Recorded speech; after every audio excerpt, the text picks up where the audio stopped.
Just want to have a quick look at the installation brackets for the new LivePO4 prismatics. We've been asked a number of times about those. There's a lot of these out in the field at the moment and people are customising their own brackets, which is great, but we thought we'd make something that's quite simple, straightforward, but also very heavy duty, that has a flush finish as well. So these brackets are made out of 3mm galvanised powder coated steel.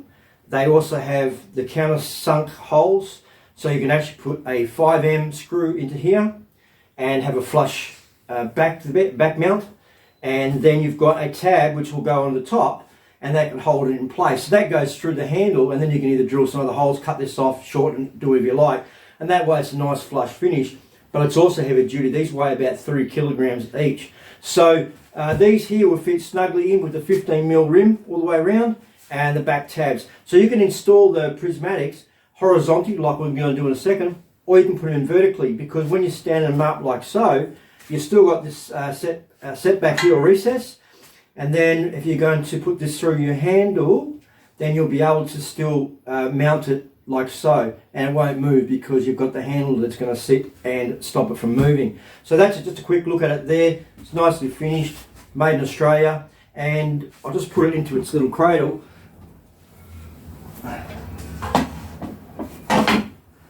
So they fit in like that, nice and tight fit. You can put a rubber mat at the back, about 3mm, 2mm. You put that back there, and then you can recess these screws at the back. So that sits in there nice and tight. So if you're going to install that vertically, it still can't move. So if I flip this up, I'll see if I can do it without dropping everything.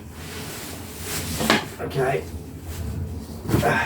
So if you flipped it up like that and then installed it with that bracket this way, that's also not going to go anywhere either.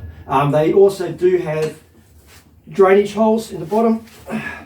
So there's drainage holes in each of the corner, and they've also got welded tabs as in there as well. So they come in, I would suggest, 5M screws. You can bore them out if you want to do further. You can grind back and put your own tabs on the external because it's steel, so it's going to be quite easy to weld. But again, for a simple install where you want to make it nice and flush and out of the way, neat and tidy, without any tabs and nibs hanging off it, then these brackets work fine. So these are available now through all the partners. If they don't have them, they won't be far away. So again, you can have a look at these at nomadpdu.com.au. They've been available for the last couple of weeks. So we'll see.